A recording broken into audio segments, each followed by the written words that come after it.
What's going on, guys? Welcome to Hostile Q&A number 7, I think.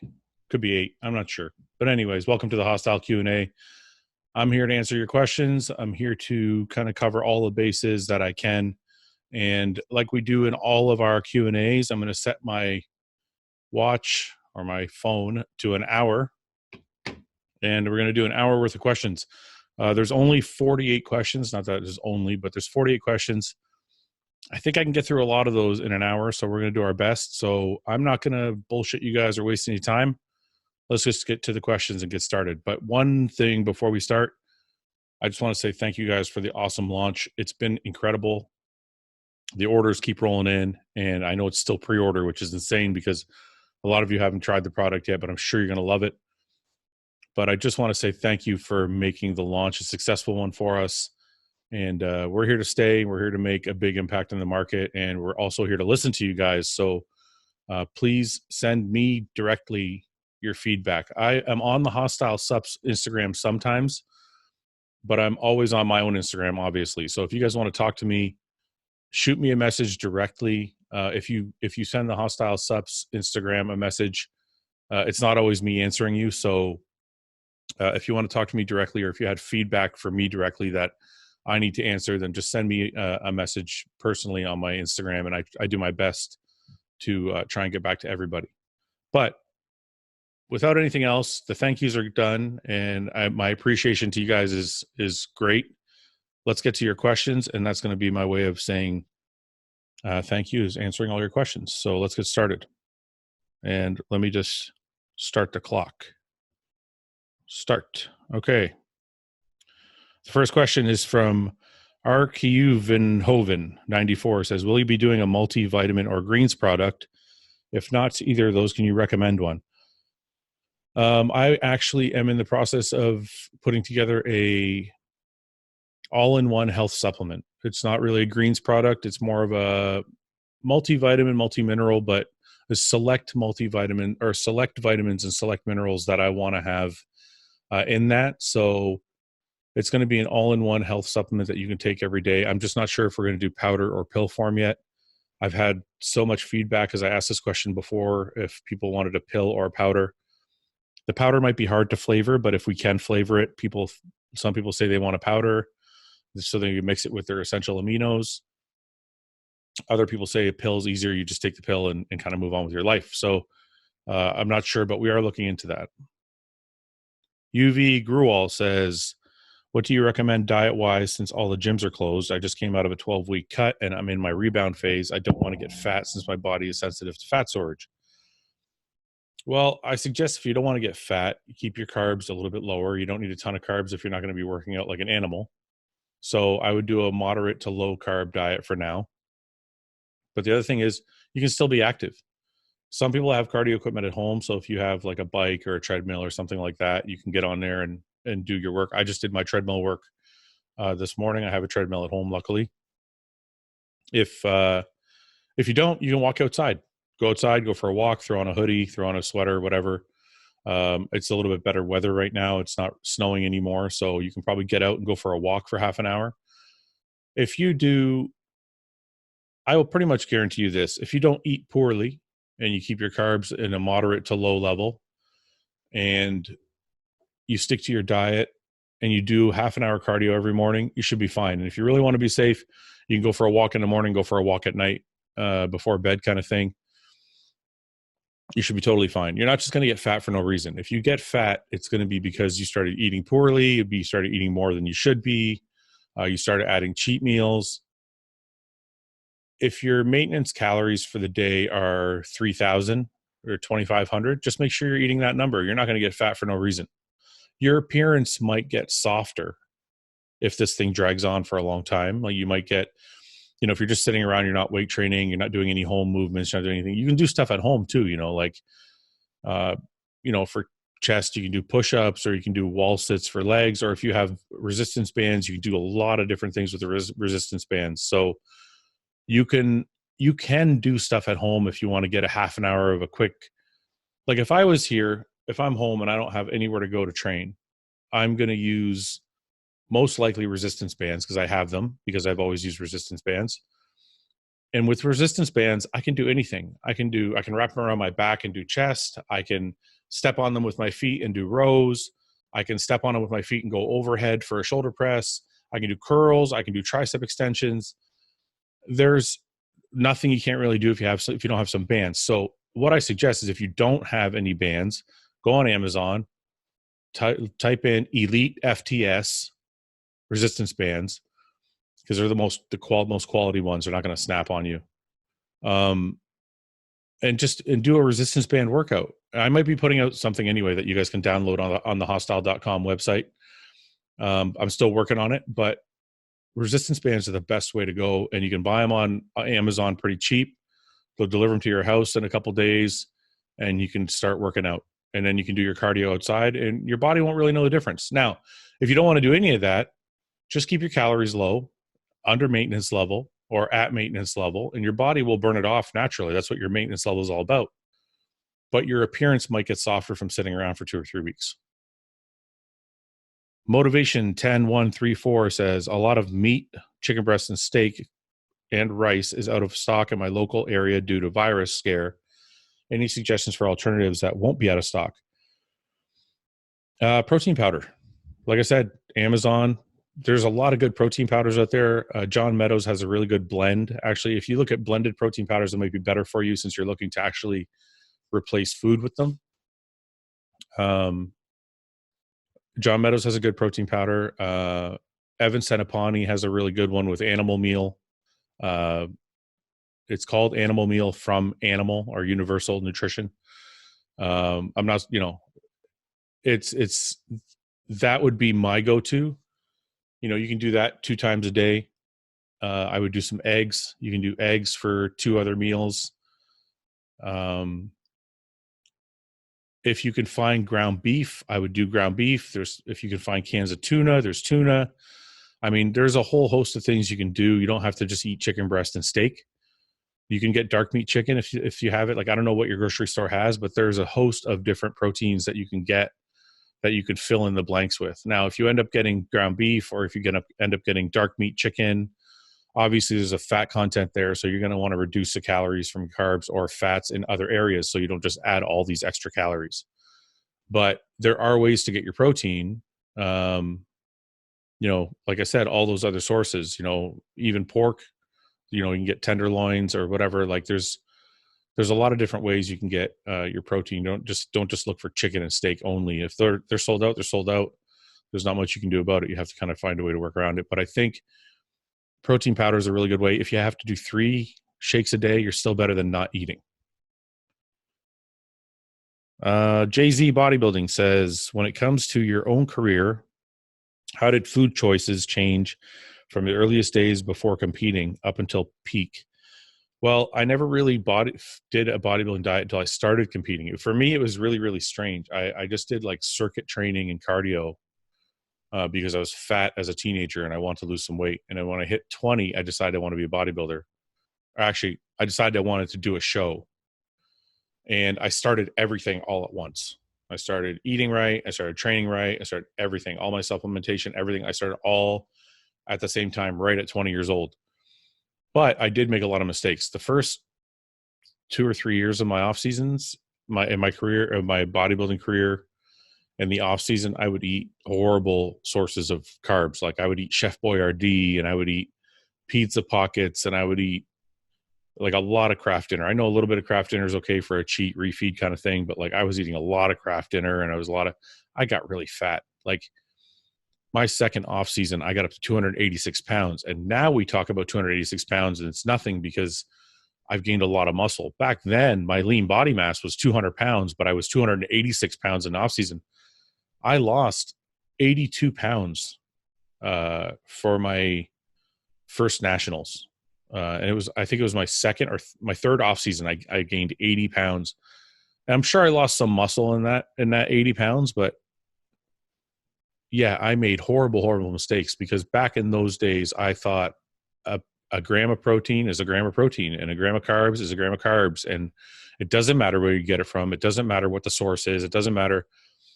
And this is what I've tried to explain to people on a very broad scale. Nothing is equal, right? Like this pre-workout's not equal to this pre-workout. Just because they're both pre-workouts doesn't mean they're the same. This steak is not equal to this steak. This one might have came from this farm. This one might be grass-fed. This can of tuna is, might be shitty. This one is albacore. Like, everything has a scale of good and bad. And I just didn't know when I started. I used to this protein powder is just protein powder. It's all equal, even though it might've been like whey from concentrate, might've been garbage. I just didn't know better. I didn't know to get whey isolate. I didn't like a pure whey isolate. I didn't know to get chicken breast instead of frozen Hungry Man dinners that had a chicken breast in them. Like, I just didn't know the difference. And I luckily made it through okay. But looking back, I would have made a lot of changes, because now I know the difference. Now I want to get, if I want to get beef and I have the money, I want to get grass-fed beef. And if I want to get chicken, I want to get chicken breast. I don't want to get ground chicken that's like 30% protein and the rest of it is, I don't know what, 30% of it is meat protein. The rest of it's like, gizzards and whatever else. So now I know the difference between foods and supplements and vitamins and minerals, and they're not all equal. And that's the toughest thing for you guys as consumers, is you have to look around and this is kind of what I try to do with the Q&As, is educate everybody on what foods to buy, what supplements to buy, what training principles work, or, and this is my experience only, but the education part of it is the hardest part. Canadian Warrior says, what is on your home gym essential list in light of the circumstances of most gyms shutting down in the country? I kind of answered that already. Resistance bands. Guys, I'm telling you, all you need is resistance bands. If you don't want to go to Amazon, go to Elite FTS. I don't know if they're still shipping right now. But if you go to Elite FTS, they have like bundles of bands. Like, you can get the really, really light one all the way up to the really, really heavy one. If you bought a bundle, you could literally do everything. You can squat, you can deadlift, you can shoulder press, you can bench press. You can do all of it with bands, just knowing kind of where to hook them up. And I'll probably do some videos on my channel, or maybe on the Hosstile YouTube channel, to show you guys kind of what exercises you can do to target different body parts. But resistance bands, and if you're lucky enough to have a piece of cardio equipment in your house, then those are my essentials. Otherwise, you're just going to go for a walk outside. And if you don't have resistance bands, you're going to start to pick things up. Just pick things up. I mean, I think John Meadows did a YouTube video where he's like got a couple buckets full of different things just to weigh them down, and he's doing different exercises with them. Like, you got to get creative, right? It's the only way. I mean, some of us might just take the time off. Honestly, for some of us, if you're training really, really, really hard, a couple weeks off, just doing some light cardio, walking outside kind of thing, might be a nice break for your body. When you get back, you might be nice and fresh and ready to go. So don't think of it as necessarily the horrible thing. Taking a week off to let your body recover and do some stretching and do maybe some yoga or whatever it is you would like, some therapeutic things you can do at home. This could be a real benefit to a lot of people, so that when they do get back, they feel fresh. There's not sore. Their injuries are down, and they can kind of get back to work. So it's not necessarily a horrible thing to have to take a couple weeks off. JJ Schelling says, what do you think will happen with the 2020 season? Do you think all the shows will be canceled? Honestly, my guess is as good as anybody else's. I hope not. I hope, I've heard some cases in I think Thailand or Singapore where they're starting to come out of this thing and starting to figure out how, like, some people can get healthy again. So honestly, like I said, my guess is as good as anybody else's. I hope the shows don't get canceled. I have my own shows I promote. There's one on May 16th, I believe, and one in July. I hope I don't have to cancel those. I really like doing them. I really like putting them on. As of right now, they're not canceled. And hopefully this thing will pass, relatively quickly. Pat Seguin-Morin says, what do you do if you're 19 days out from an amateur show and it's canceled? Honestly, I feel really bad for you guys. It's not what you can do. There's two things I think that will happen. some people have the discipline and the drive and the desire to wait. So they'll stay on their diets and just give themselves a refeed once every, 4 or 5, 6 days, whatever. Other people are going to be really disappointed and pissed off, and they're going to go off their diets and just try and get ready for a different show, which honestly, I get really angry about these kind of things. If it was me, I have trouble dieting when it's like an undetermined amount of time that I have to like, it's not even like they're saying to you, look, if you just wait 2 weeks, everything's going to be okay and we'll open up all the shows again. They're saying we don't know. So my personal, my personality, I would have trouble sticking to a diet and staying hungry and staying focused if I had nothing, if I didn't know where I was going to be stepping on stage. I would probably back off a little bit, stay on a relatively clean diet. I would try not to gain too much weight in case this thing like clears up in the next month or two. And then I would get back to work like hardcore 100%. So that's probably what I would do. I would probably back off a bit. I'm not going to get sloppy fat, but I'll put on 10 or 20 pounds and then maybe 10 pounds and then try and stay there comfortably where I can have something to eat, every 3 or 4 days. And then when they flip the switch and they're like, everything's a go again, then I can flip the switch and get back to work. That's probably what I would do if I was in your situation and I was that close to a show that got canceled.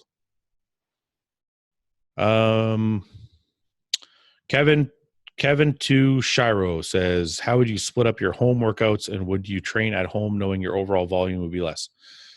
I kind of answered this. Yes, I would. I kind of answered the home workout thing, guys. If just, I'm not going to, there's no need to go over it again and again. Matt Gerard says, worst meal, least favorite meal you ever had to consistently eat and force feed yourself to grow. To force feed myself to grow. Well, I'm assuming if you're saying force feed myself to grow, that's the off season. I used to hate oatmeal. I used to eat 2 cups of dry oatmeal and it was a bowl like this big. And it used to make me gag by the time I was done, especially because I didn't have a real appetite in the morning. So I would find it really hard to get down, but I would kind of force it. If you're talking about dieting, I usually get so hungry that I'm okay dieting, but fish was always a bitch. But I would force myself to eat it because my coaches would tell me, look, we can do a different food if you want, but this is going to help you more. And I always felt like it did help more. So fish always sucked. But in the off season, oatmeal, just eating mass amounts of oatmeal all the time really, really got to me. And for a while, I was eating 12 ounces of meat per meal, which I felt like helped, but it was a little bit overkill. But I was doing like 12 ounces. If you ever try and eat 12 ounces of cooked chicken, like for 3 or 4 meals in a day, it gets really nasty. Okay. So I've been sick of everything at some point. Or the only thing I haven't been sick of is I had a coach that had me eating rice pasta all the time. I would do like huge bowls of rice pasta and I could mix just ground beef with it all day long or chicken or anything. So those are my favorite meals, but anything else really ended up getting to me at some point. Grizzly Gym Rat says, being carb cycling based off of one of your videos, but according to stats, I'm gaining body fat, but I would have said I looked flatter in the gut. Why do you think that is? I don't know why that is, but what I can tell you is the carb cycling alone is not going to make you lose fat because it's still a matter of calories in, calories out, right? Carb cycling is a way to help you not get too fat if you're bulking, and it's a way to help you burn more fat if you're in a deficit. That's how I see it. If you're eating a surplus of calories, you're still going to get fat. Like not fat, but you're still going to get fluffy. Like you're not going to get shredded just because you're carb cycling. For example, let's say your caloric intake for the day is 3,000 calories and you decide you're going to carb cycle. So let's avoid the macros for a minute. Let's say you're carb cycling calories for each day. The high day is 36. The medium day is 3,600. The medium day is 3,400. And the low day is 3,200. That's your carb cycling calories, right? You're still, even on your low day, 200 calories above your maintenance, which is 3,000. So you're in a surplus on your high day, your medium day, and your low day all the time. So you're still going to get fluffy. Now, if you want to walk the line a little bit, if your maintenance calories are 3,000, I would make my high day 3,300, my medium day 3,000, and my low day 2,700. That way you're really walking the line, and you might actually be able to lose some weight in the process, possibly. If you're trying to just lose weight, then I would make all of them, I would make my high day 3,000, and then I would do, 2,800 and 2,600 as my medium and low. So just because you're carb cycling, maybe I didn't explain that properly in the video. Just because you're carb cycling doesn't mean you're going to lose weight. Your overall caloric intake still has to be in a surplus if you're trying to gain, or in a deficit if you're trying to lose. And if you're trying to walk the line, you can kind of put the calories around that maintenance number. T. Carroll says, how soon after a contest would you go into a bulk? The day after. I don't waste time with reverse dieting. And, there's a million different theories. And I'm not saying my way is the only way. But my way when I was trying to get big was, okay, the show's over. It's time to get back to work. And that doesn't mean show's over, binge your face off, even though that's what I did. And I don't advise other people doing it. But it does mean set up a diet. Once the show is done, start that diet. And if you start gaining fat, it's okay. You're going to grow into that weight. You're going to, if you did a show and you were 200 pounds and you get on your bulking diet and your body jumps to 240 or 250, just stay there. Just stay at 250. Stay at 250 all year. Just keep your body weight at 250 and watch. If you're trained hard, you will get leaner at 250 over the course of a year because you're growing into your weight. That's what that means. So I don't waste time, I need 3 months to reverse diet up to, if you dieted on 2,000 calories, the last week you're at 2,000 calories. I don't believe in, I better go to 2,200 and then 2,400 and then 2,600. And then you've wasted 2 months trying to get back to 4,000 calories. I don't believe in that. I'm like, okay, the show's over. I'm going back to 4,000 calories. It's time to grow. So that's just my philosophy on it.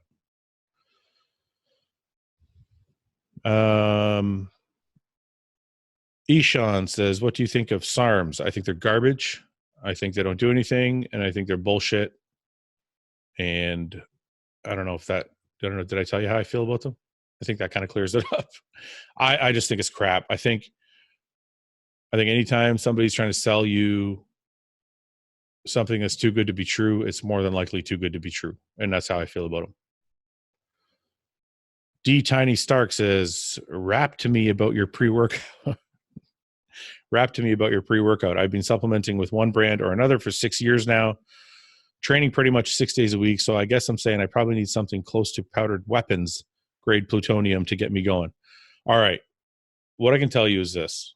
The pre-workout is awesome. Okay. And I'm not saying that because I'm trying to sell you product. I'm telling you because I literally put the most effective dose I could in each ingredient. Okay. When people say clinical, a lot of companies will say clinical doses, right? A lot of companies will advertise there's clinical doses, right? That doesn't mean the whole supplement facts panel is going to be clinical doses. They may have one clinical dose. They may have 2 clinical doses. It doesn't mean every ingredient is clinically dosed or effectively dosed. Okay. A company just put out a pre-workout. And it said clinical doses. The company writing about them said clinical doses, but it's not, because they have a beta alanine in there that's at 1.6 grams. 1.6 grams is not the clinical dose. It's not the dose that studies were done at. The studies for beta alanine were done at 3.2 grams, not half, not 1.6. Okay, so it's your job to look around and say, it's hard. I mean, it's our job to help you guys, but what you have to do is know if you're getting the effective dose of each ingredient of the supplement you're buying. Okay, so our product, both our pre-workouts, BLOODSHOT and Hostility, both have every single ingredient on the panel was dosed at the effective dose that we could find studies for. It wasn't dosed under that. It wasn't dosed less. Those are the studied doses that we found that made for effective doses. Okay, so that's the first thing. Now, the negative for you is you sound like you really want something that's going to be heavy, heavy stim to wake you up. We don't have that. Okay, Hostility is an all-in-one complete pre-workout with everything. But I don't believe that taking stims over 350 milligrams is beneficial to pump. I believe it's actually documented. It's not just my belief, but over 350 milligrams is a vasoconstricting issue. So it starts to actually reduce your pump. So if your stims are too high, you may feel crazy in the gym, but your body's not actually reaching its full potential as far as pump goes. So we put it at 300 grams or 300 milligrams. So if you're looking for a super, super high stim, it might not be the one for you, but we have the 300 milligrams of caffeine, but we also have a lot of nootropics. So the 600 milligrams of alpha GPC and the 10 milligrams of hyperzine A, plus the teacrine is also an energy booster. All of these things are going to really wake your ass up. Now, it's a different kind of energy, though, than a hard stim product. When you look at a hard stim product, you get this, right? You take it, and all of a sudden, you're wired, right? And then you get a crash.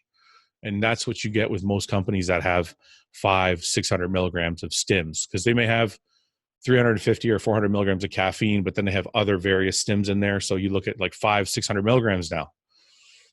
So all of a sudden, you're wide awake, and then boom, you crash and you're tired. Our energy is a little different because of the nootropics. This is what you kind of feel. You get to the gym, you're feeling pretty good, and you get to this point and you kind of hover there, and you just stay there and you stay there and you stay there, and it levels off very slowly at the end. So it's not a hard peak stim. It's more of a sustained energy where you feel like you can just keep training, which is what I wanted. I don't want to feel like a hard cracked out feeling. I want to feel like I can just be in the gym and train 6 body parts if I want to. And that's kind of the feeling I get from it. So it has its pros and cons, right? It has its pros and cons. For people who want a really heavy stim, we're actually working on something that will be just a stim product. And you might get a little bit of pump from it, but it's more stim based. You can mix it with the BLOODSHOT, and I'm going to work on something like that. It'll be a little bit cheaper because it's cheaper to make a stim pre-workout. Let's be honest. It'll be a little bit cheaper for everybody, and they can take it on its own if they just want to use it for energy, or they can mix it with BLOODSHOT if they want to add a crazy pump. Or for those of you who don't want to buy 2 different products, you can just buy Hostility, and it's kind of an all-in-one.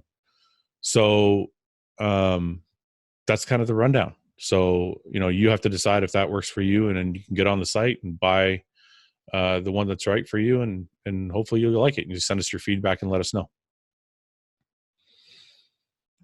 Test Pony says, "Hi Hoss, I'm loving your videos on meal prep and budget shopping for key ingredients. I'm new to this bodybuilding game. However, I value your motivation, dedication to bodybuilding and the body and your body, and willingness to share your information. Thank you very much." The question: once you begin a training program, how do you manage hunger with training energy needs? If you want to still drop a few pounds, it's only 8 more pounds I want to lose. Sorry if it's a dumb question. It's not a dumb question. It's actually a very good question because everybody wants to know how to get rid of hunger, but I'm going to tell you the honest truth. There is no way to get rid of hunger. It sucks. And sometimes you just got to be hungry to lose the last 8 pounds. Now, when you say the last 8 pounds, I'm going to imagine what I'm thinking of when I think the last 8 pounds. The last 8 pounds are the hardest 8 pounds to lose. Okay. If you're 40% body fat, right? Like if I weigh 350 pounds and my lean body mass is 200 pounds, that means I have, 150 pounds of fat, water, whatever on my body. Okay. When I start a diet, that weight's going to drop. It's just going to drop. 350 pounds, going to be 325, going to be 300, going to be 280. But the closer I get to 200, the harder that's going to get. You get to 240, 220. But when you get to 240, from 240 to 220, you're dying. You're like, this 20 pounds is impossible. I just dropped 100 pounds. How come I'm stuck with this 20 pounds? And then you finally get it off. And now you're at 220 and you got to get to 200, right? That last 20 pounds, you're going to starve. Okay. You're your body is trying to resist what you're doing. Okay. Some people are born genetically blessed in the body fat department. Okay. Some people, and I know them, I compete with them. Or I know, or they're in a different division, but I know these guys. They're just kind of naturally always lean. Okay. Like if you look at Flex Lewis, I have literally never, ever, ever seen Flex Lewis fat, not like even puffy. The guy is always in shape. And it's not because he's like the perfect eater. I mean, he's a very disciplined bodybuilder, but it's just he partially has great genetics for staying shredded. And that's why when he actually does diet, he gets uber shredded when he's on stage, right? He has that really grainy, shredded look.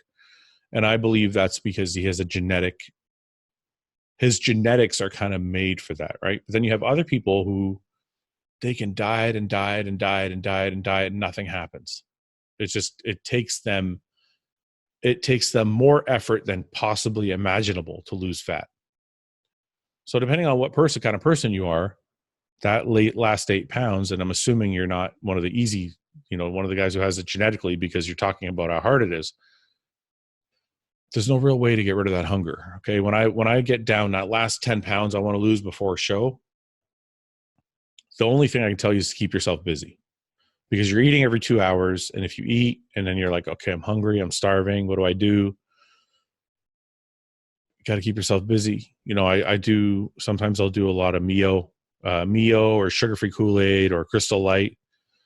I found a kind of a cool hack with carbonated water. If you get like a carbonated water and you squirt Mio or Crystal Light or something in there and you drink it, it kind of bloats you. Not that you want to be bloated, but it kind of fill your stomach a little bit. And you feel a little bit satiated for a minute, but nothing really. When you're trying to get down that last 8 pounds, even when you eat, you're still hungry.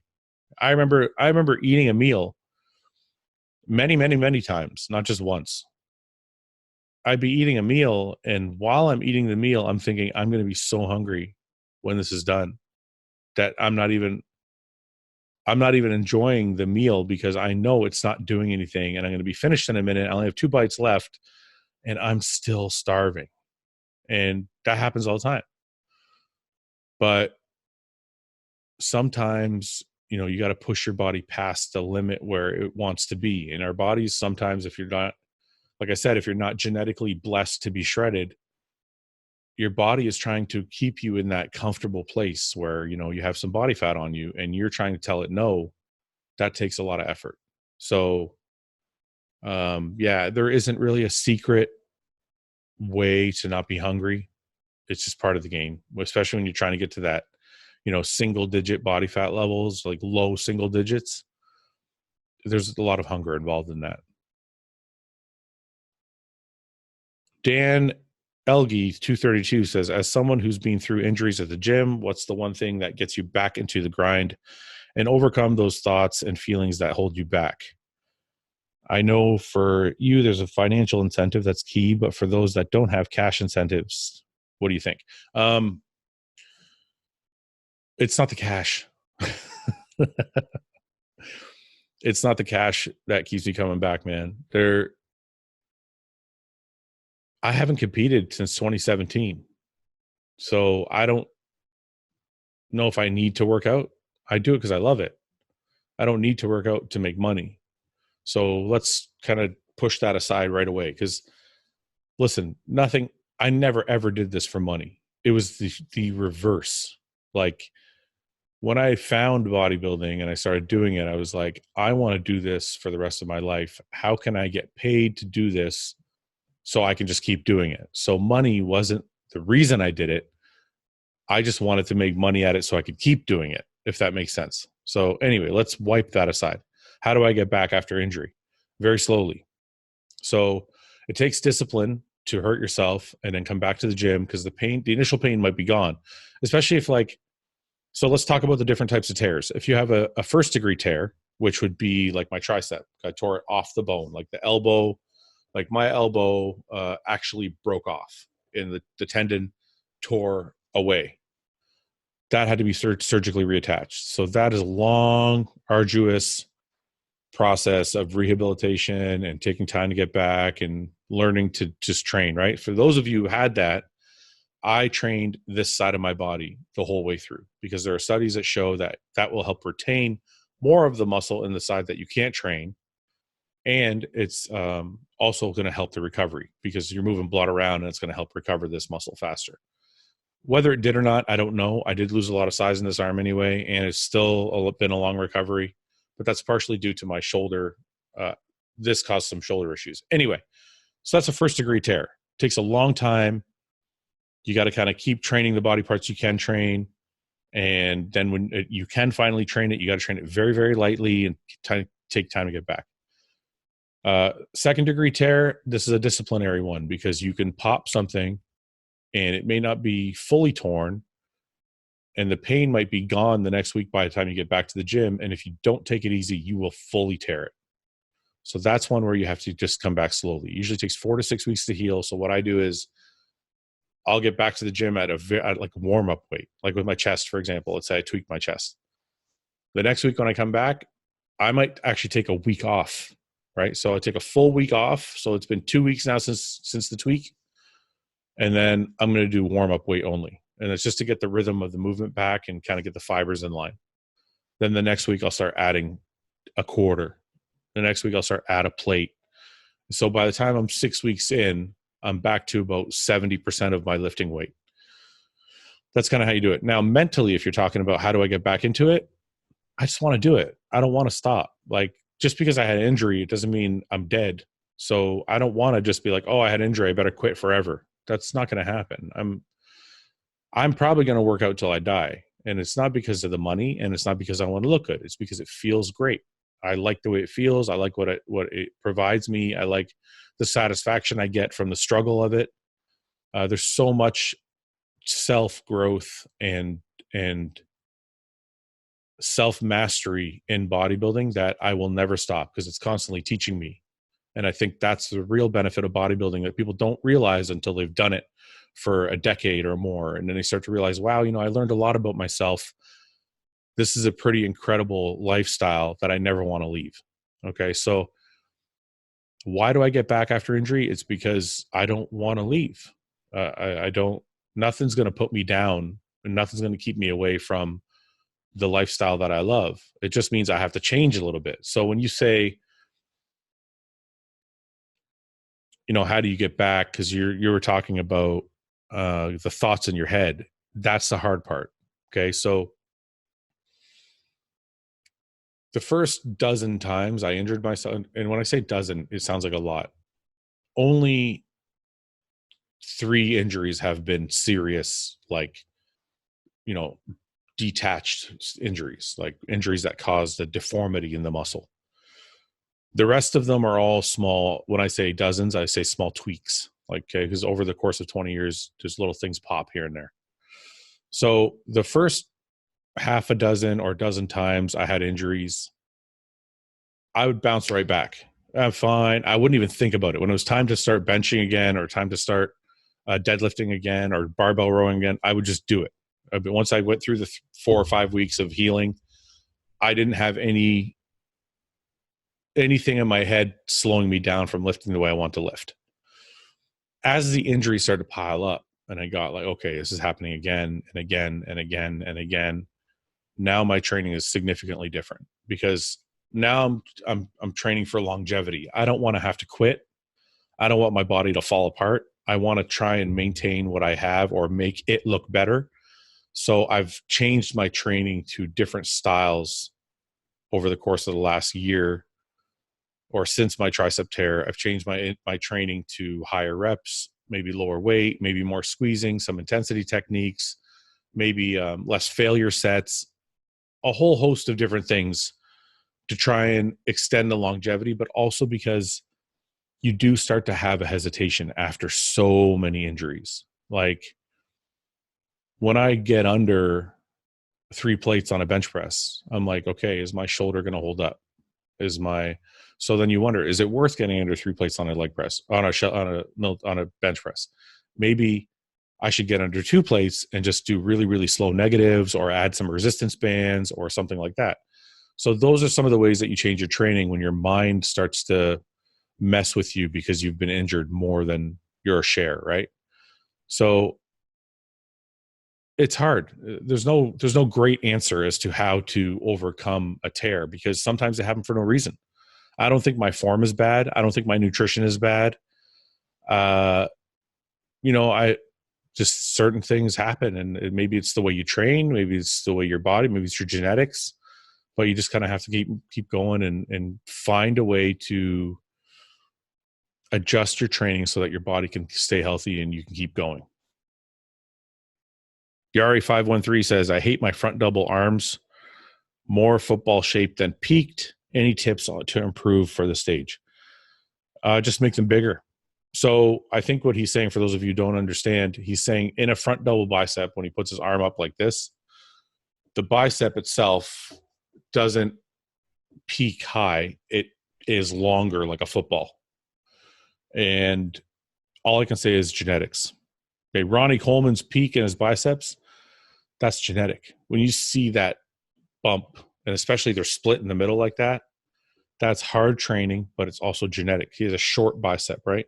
If you have a long bicep, if you have a short bicep, it's going to peak, like a higher peak. If you have a long bicep like mine, it's going to take more of an arc, okay? I'll give you a really, really good example, okay? You can have great arms and have that shape, but you have to build them. Kevin Levrone was that guy. Kevin Levrone, if you look at Kevin Levrone's front double bicep, amazing front double bicep, but his biceps had that arcing look, not peaking, right? But he grew them so much that his arms just had that really thick, dense look. So I think that's kind of what I'm talking about, is you have to just grow what you have. You're born with a genetic structure. You're born with an insertion point, and you can't change that insertion point. You can change the look of your arms by making them bigger, but you can't change the shape of them because that's just genetics. Mr. Vegas 7 says, hey Fouad, how's the new diet going? I'm doing well. Just want to see if anything has changed as far as the carbs, protein, etc. So a lot of you were following my vlogs that I was doing, and I was posting up my diet. And I posted a second one with some of the changes I made. I'm going to be posting a third one shortly, but the third one is going to be drastically different because John Meadows has taken over my training and my nutrition. And the reason for that is because I would like to compete one more time, and I need somebody who's going to be able to bring my body in the best possible way. And although I know what I'm doing, it's kind of hard to I know this sounds silly to some of you, but it's harder to coach yourself than it is to coach somebody else because of the way your mind plays games with you. So when you get really low in calories, or when you're looking in a mirror, you're looking at a photo, you might not look at it objectively when you're looking at yourself. So having a coach is always very beneficial. So I work with John Meadows, and John's taken over the diet. So I'll be posting my new diet that he created. It's a little different. But it's going to help me. It's going to help me look better, I think. So I'll post that soon. Marco Uno says, how much is too much meat? Can it be eaten every day, multiple times a day? Yes. There is no such thing as too much meat, in my opinion. Not if you want to be a open class bodybuilder. If you want to put on an optimal amount of muscle, there's, I don't think you can eat too much meat, and you definitely have to eat it every day, and you definitely have to eat it several times a day. Okay. I was doing up, like I said, I've done 6 ounces of meat cooked in a meal, and I've done 12 ounces of meat cooked in a meal. And I grew more when I did 12 ounces. I got stronger. I'm not saying you have to do it that way. It's just what worked for me. But I've also grown doing 6 ounces. So when you say, is there too much that you can eat? That's based on your body. If you're only allowed to have 3,000 calories a day, then you have a limit where you're going to limit your protein. 50% of your calories might come from protein, but that's about all you need. Then even that might be too much for some people. So, but yeah, you can eat it every day, and you have to eat it multiple times a day, especially if you want to be a bodybuilder, or even if you don't want to be a bodybuilder, even if you just want to grow a lot of muscle or optimally. You want to grow the muscle optimally, it's going to take multiple eating meat multiple times a day. Unless you're a vegan, I don't want to get into this argument with vegans. I'm just telling this person that he's asking about meat because he already eats it. So that's a little different argument. Nick 618 says, for us that can't get to the gym for the next 2 weeks, how would you train at home? I've already answered that. Home gym power builder, who are your favorite up and coming bodybuilders? Any names that people should keep an eye on that don't get as much attention as you think they should? I don't really follow the amateur level as much, so I don't really know who's not getting attention. I'm trying to think. I can't think of anyone off the top of my head that's not getting the attention they deserve. I feel like now with social media, you make your own attention. If somebody's not getting attention, I don't want to say this in a harsh way, but it's almost because they're not marketing themselves properly to get the attention they need. At this day and age, it's not up to the magazines anymore. It's not up to the supplement companies. It's not up to anybody to get people to notice you. This day and age, if you have a good physique and people don't notice you, it's because you've done something wrong and you haven't marketed yourself. Between Instagram, Facebook, YouTube, Snapchat, TikTok, all the different platforms, if you can't get your face out there and you have a nice physique, you're not doing it right. So, I just think if there is anybody underrated, I can't think of them, or not being given attention, I can't think of them. And if that person is there, it's because they are not doing a good job of getting people to notice their great physique. Nani Razulbagu, I think. Your thoughts on fasted weight training? I take EAAs pre-workout and prevent muscle loss. I have to train early because I work all day long. Is it beneficial to train without food early in the mornings? It depends what you're talking about. It's not a broad, you can't paint that answer with a paintbrush, because it's like, it depends what your goals are. If you're asking me, as somebody who wants to be a huge guy who wants to put on a ton of muscle, no, I think you should eat. You get up half an hour earlier and eat a meal, even if it's a small meal. And I don't think taking essential aminos alone before a workout is enough to say, okay, I fed my muscle. It might be it if you're doing cardio, but not if you're training. I feel like you need to eat something if you're training, even if it's just a shake, a shake and a banana or something like that. Like, it's better than nothing. If you're just trying to look good, if you're just trying to get in shape and lose body fat and look the best you can look, yeah, I think fasted training is okay, but definitely get the essential aminos in, or actually an intra-workout would probably be better. If you look at our products, we have the Intra R3 has a little bit of carbs in it, plus all your aminos. For somebody who's doing like a fasted training or early in the morning who can't eat or something like that, that's probably the best product for you. But like I said, if you're trying to put on a mass amount of muscle, a small meal plus an intra workout, and you're good to go, and then eat a whole food meal after you're done your training. Hooded Mexican 97 says, favorite mass building exercise for rear delts. There isn't really a mass building exercise for rear delts except for training back. Like, I guess if I had to pick a mass building exercise for rear delts, it would be overhand, wide grip, T-bar rows. So just a T-bar row with this wide grip like this, that's going to build your rear delts more than anything, because you're going to be heaving a lot of weight. It's going to be a lot more than doing a rear delt exercise like a bent over fly or something like that.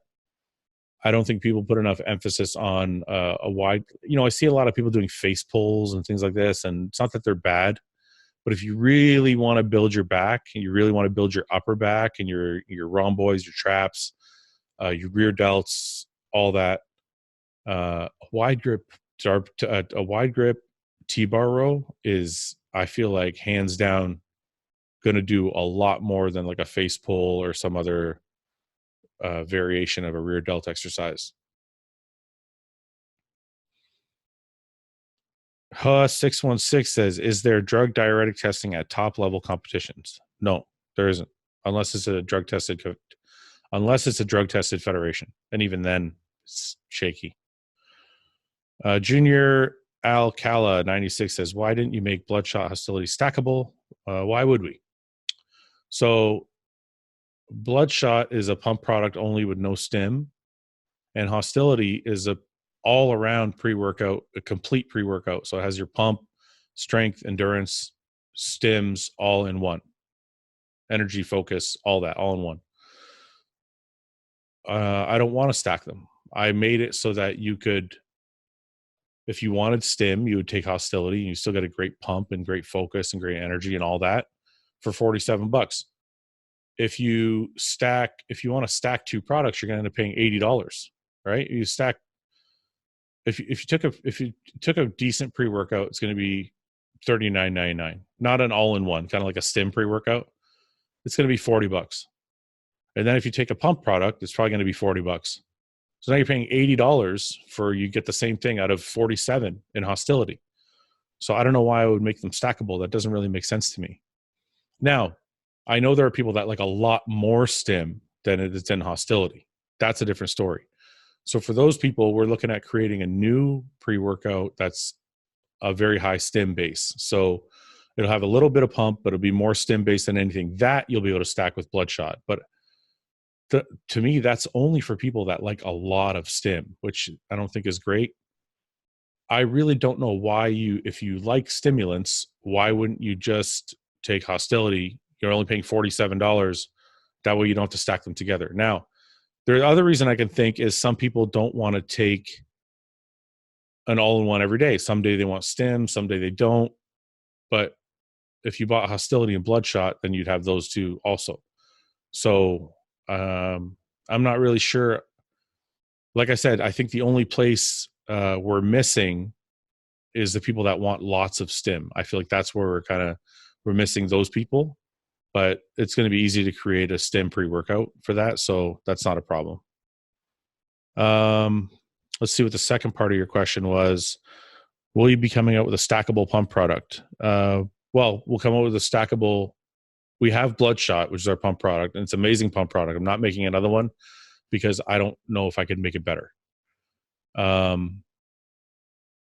As for stacking it, like I said, we'll do a stim pre that you can stack with it to give you a full spectrum if you don't want to already take Hostility, because Hostility might not have enough stimulants for you. But then again, I also don't understand really, because you could add a caffeine tablet to Hostility and then you're back in the game, right? So I don't really know where people are missing it. But yeah, I'm looking for feedback. If you guys want to give me feedback on why having a stackable, like having a stim pre-workout is a good idea, because we have the all-in-one and we have the pump. So the only thing we're missing then is a stim-based pre-workout. So if you guys want to enlighten me on where we might have missed that, I'm all ears, man. But that's what we're looking at doing anyway, just to make those people happy. Also, why dextrose as opposed to more branch cyclic dextrin and intra-R3? Dextrose is going to give you an insulin spike, whereas the branch cyclic dextrin is moderate to low glycemic. So I want you to get the insulin spike. The main purpose for the 20 grams of carb powder in the intra-R3 is to drive nutrients. It's going to increase your pump a little bit, but it's more to drive nutrients. So that's why it's not like 60 grams of carb powder. We're going to come up with a carb powder that you can add to that. But the 5 grams of dextrose is supposed to spike insulin to help drive nutrients, and the 15 grams of branch cyclic dextrin is supposed to help replenish glycogen stores a little bit while you train. That's all that's there for. So I feel like I wanted to have that mixture so I could get both effects from it. B-Wake77 says, any tips for dealing with really bad elbow pain? It bothers me both in and out of the gym now. Thanks. Well, I would get some Tiger Balm. Get some Tiger Balm and make sure you put on your elbows before every upper body session. If you have elbow sleeves like I do, I'm sure you've seen pictures of me wearing them. Just slide the elbow sleeves, put the Tiger Balm on, and slide the elbow sleeve over before you get to the gym. That'll help warm up the joint before you actually start training. Okay. And then after the gym, put lots of ice. Okay. Do 15 minutes of icing on the elbow as soon as you get home to reduce the inflammation. Then that will start things, feeling better, but you're also going to have to decrease the weights a little bit that you're using in the gym to allow the tendons to kind of calm down. They're probably really inflamed, and you need to reduce the inflammation, 1, by warming up better, 2, by reducing inflammation with ice, and 3, maybe lightening the load and start doing some higher rep stuff for a little while. Tom Williams, 1205, says, can't wait for my order to arrive. Hope your wife had a wonderful birthday. I've bought your silo. Is it okay to have intra with a carb powder? Do you feel that would suffice if you train fasted early in the mornings? I kind of answered this, Tom, earlier. If you're training fasted and your goal is to just get in shape and look good, the intra R3 is good for your fasted training. I would start drinking that before, maybe even do 2 scoops. That way you have a little bit more carbs, a little bit more essential aminos. And that way you can start drinking it, put a little bit more water, and you can start drinking it before you get to the gym and then throughout your workout. That's what I would do. But ideally, you should have a meal before you train if you can. Savage AK says, what's the lowest amount of carbs you do during prep? Do you increase fats that day? The lowest amount I've done is probably 25 grams. I've gone really low for a while. And yes, fats are higher that day. Bobby Guns, Muscle Inc. CEO, says, how do you stop waking up to pee 1,000 times a night when your diet and training is firing on all cylinders? The harder I go, the worse my sleep gets. Welcome to bodybuilding, sir. When I'm dieting, I'm up every hour to piss. It's horrible. And it's just I can't give you, sometimes there are no answers. I'm sorry, guys, but you just can't. Sometimes there's things that are unavoidable. We drink a ton of water. Our body is constantly flushing the water out. And I'm assuming you probably drink a lot of water at night, because I do. You're going to get up, you're going to be peeing, 3 or 4 times a night. Gian Canera says, my left pec and bicep is uneven from my right size. What do you recommend for correcting this issue? A lot of single arm stuff, a lot of unilateral exercises that will help you develop the side that's not firing properly. If one side's bigger and you just keep doing double arm stuff all the time, it's just going to keep taking over. So do a lot of unilateral exercises. That way each arm can get its own work done. True Alpha 44 says, I believe you said you can stack your pump product with your pre-workout. I have heard that a stim pre-workout will overpower any pump supplement. Is that true with your products or your 2 pre-workouts? Too much stim will overpower your pump. So like I said, anything over 350 milligrams will start to be a vasoconstrictor, which means it will start to affect your pump and it would reduce the feeling of your pump. If you can train with no stims, you're probably going to get the best pump of all. But there isn't any studies that show that 300 milligrams of caffeine affect pump. I haven't had any issues with it. I've been using Hostility now since October, and it hasn't been an issue at all. I get great pumps. It's not a problem. But like I said, if you go over the 350, we're at 300 in our product.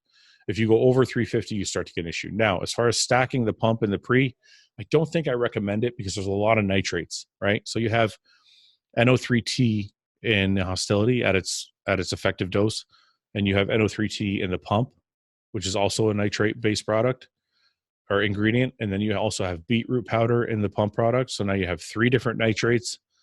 I don't think that's necessarily the healthiest thing to do. So like I said, both pre-workouts are very effectively dosed. And I just don't think you need to stack them. I really don't. You're not missing anything really if you don't stack them. So I just don't think it's an important thing to do. I don't think it would be a waste of money, to be honest with you. Pros and cons. Rocco Spit Life says, pros and cons of a full leg day versus quad and ham split up. Depends on you. Depends on your body. If you have great legs, you can probably do just a full leg day and be done with it. If you have lagging hamstrings, then you might want to split them up and do hamstrings on their own so that you can really, really focus on them. And that's just how simple it is. I've done both in my career.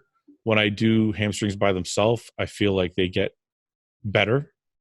So it just depends on your physique and what you have and what you need to do to make your physique better.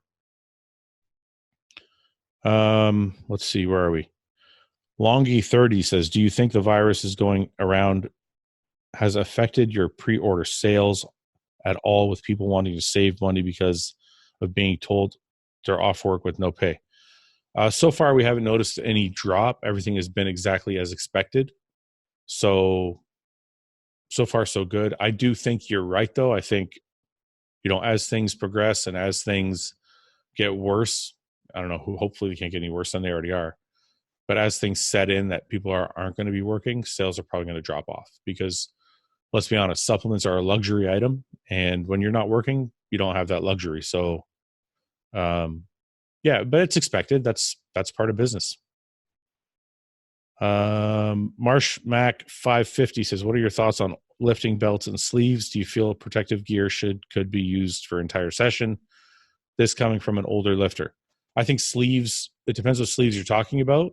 If you're like, I have the cloth sleeves that just keep my elbow warm, you use those the whole time. If you're talking about the neoprene sleeves that can constrict the joint to help you support, I would only wear those on my heaviest sets. And as far as the belt goes, some people like to wear their belt for the whole workout because it helps keep their stomach in. I don't think there's anything wrong with that. And some people just wear that on, like for me, I wear my belt on my heaviest sets only. So it just kind of depends on what you're trying to do, right? A lot of people want to keep that small waist, so having the belt on keeps their waist in check. So it might be a good idea. But I feel like wearing a belt too much before you're developed can actually weaken stomach muscles and weaken your back muscles. So I wouldn't advise wearing it too much. You're better off wearing a waist trainer at home if you're trying to worry about your stomach. Matt Marchione, genetics aside, what do you think separates good and great bodybuilders?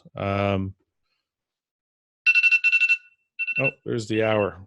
All right, guys, we'll keep going for a little bit. Genetics aside, what do you think separates good and great bodybuilders? Consistency. It's got to be consistency. The thing that separates the good from the great are the guys that are consistent. The one thing I always say, the best bodybuilders, if we're putting genetics aside, are the bodybuilders that have the least amount of bad days. Okay. And I say it that way because everybody has bad days. Okay. I don't know any bodybuilder that hasn't a day where they missed a workout by accident, or they had to travel, or they had something, or they forgot a meal, and they had to like grab some takeout food or something. Like, it happens to everybody. We all have bad days, or they felt like shit one day and they missed a meal. That happens too. But the guys that I think that are the greatest are the guys with the least amount of bad days, right? The guys that somehow always manage to get their meals in, always get their training in, always are resting when they should be resting. Those are the guys that get to the very top because they're just putting in the work. Because I know everybody's going to talk about steroids, and everybody's going to talk about, oh, this guy looks that good because he found the secret potion, and this guy looks that good because he has the best coach, and this guy looks that good because he has a sponsor that's giving him tons of money. And it's all bullshit. It's all bullshit. Okay. The guys who look the best, if you talk about Jay Cutler, okay, the reason Jay Cutler is the best is because Jay Cutler is notorious for his work ethic. He's notorious for getting in every single meal and getting in every single fucking training session and getting in, never missing a beat. That's why he's the best. And it doesn't matter if it's business or bodybuilding or whatever. Jay is notorious for crossing all the T's and dotting all the I's. And that's why his business is successful. That's why he was a successful bodybuilder. And that's why he was a step above everybody else. Because I don't think, even though Jay had great genetics, I think there's guys with better genetics, but I don't think they're willing to do what he did. I don't think they're willing to put in the amount of time and effort and discipline that he put into it. Mind you, he had great genetics. I've seen pictures of him at 19. He looked insane for a 19-year-old. But I still think there are other guys with prettier shape or maybe bigger guys, but some bodybuilders, and I probably wasn't one of them, and regrettably, I have my moments where I was great and where I wasn't great, but some bodybuilders know how to be great all the time. They know how to always plug in. This is what it's got to be. This has got to be done. This is how it is. Doesn't matter how you feel.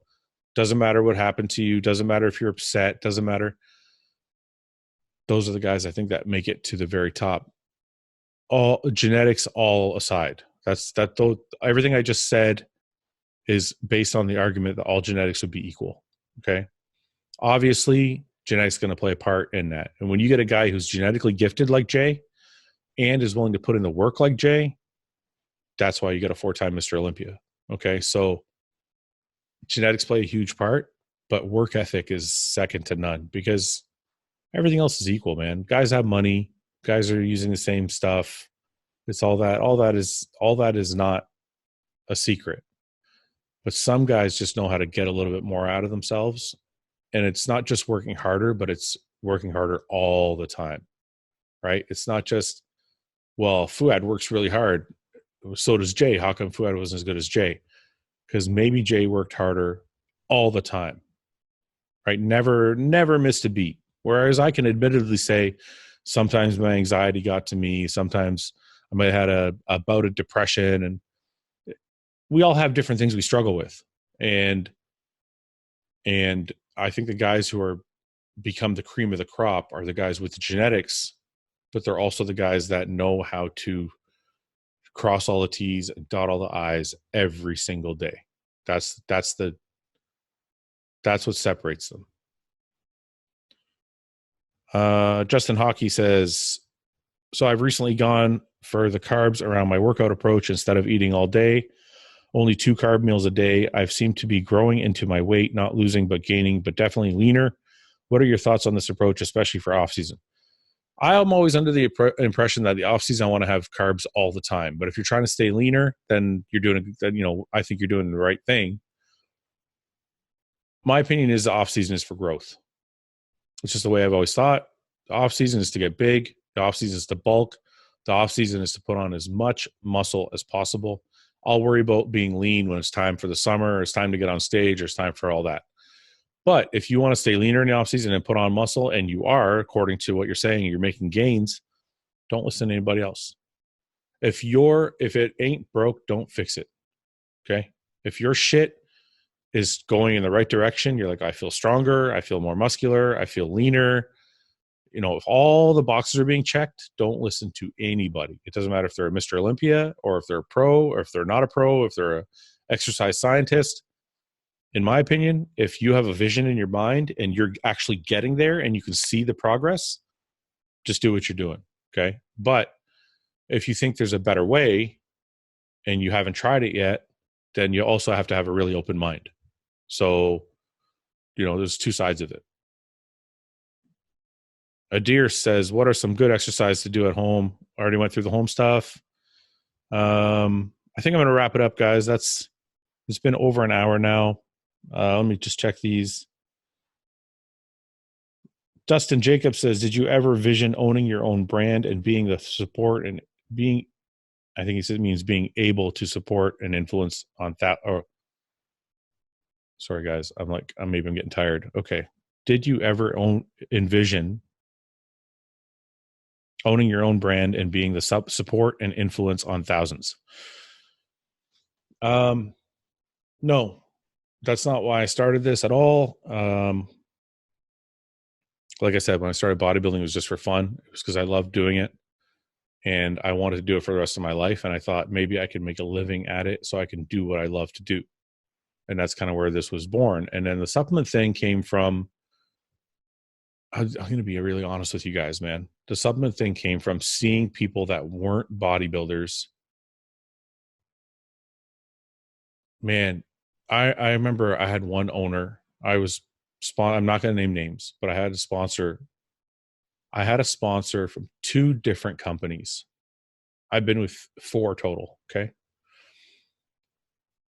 Maybe you guys can guess, maybe you can't, but there was 2 different companies, owners of them, that hated bodybuilding. They hated it. They thought it was stupid. They thought bodybuilders were stupid. They thought the stuff we did was stupid. They didn't get it, but they milked it for every dollar they could with the supplements. And seeing that drove me absolutely insane, because I'm unapologetically a bodybuilder, and I respect every one of my peers, and I think they're all very intelligent and they're all doing great things. And I think it takes a lot of heart to be a bodybuilder, and it takes a lot more intelligence than people think, because there's a whole business side to it that I don't know if a lot of people on the outside looking in realize is there. And it just really irked me that these people are able to make their living off of people that they ridiculed. And I don't know, maybe it got to me, and I said, you know what? I want to do my own thing. I want to do it. I want to do it because I'm a bodybuilder and I like bodybuilders and I like people that love bodybuilding. And I feel like I want to represent them, and I want to give them the products they deserve. And I want to be part of the industry in a positive way, instead of being that person that's just a numbers guy that's out there kind of feeding off of people and not really appreciating them at all. So that was, sorry if that got dark, but that's where that came from. It just really, really irked me. And that's where that's kind of where that passion for the supplement business came from. Now, as far as influencing thousands, I don't know who I'm influencing, and I don't know who I'm teaching. My honest to God, I don't feel like I'm a guru. I don't feel like I'm a scientist. All I try and do is say, look, this is what I did. This is what worked for me. This is kind of the way that I charted my path, and it worked. So I'm going to pass it on. And if it helps other people, I mean, people send me messages all the time about how my stuff is helping them, then that makes me happy. So I keep doing it. The day no one's messaging me anymore, or they say your stuff hurt me instead of helped me, then I'll stop. But for now, as long as people are messaging me telling me that the videos I'm putting out are helping them and they're benefiting from them, then I'm extremely happy about that and happy to keep giving back to them. So, all right, guys. So we've been on for a little over an hour. I really, really appreciate you guys listening. I appreciate you guys watching. I will keep doing the Q&As as long as you guys keep watching them. And check out hosstile.com. Check out all the new supplements. We're going to be coming out with new things and new accessories as we go. And your support means everything to us. So subscribe, share, like the channel. And until next time, train your asses off. I know the Corona thing is a bitch, but you can manage. Don't use it as an excuse to sit on your ass. Like I said, go to Amazon, get some resistance bands, and you can do the work at home, and you can do the cardio outside, and you don't have to let your body go to shit just because the gym closed. There's a way around it. So until next time, thanks for watching, guys, and we'll see you soon.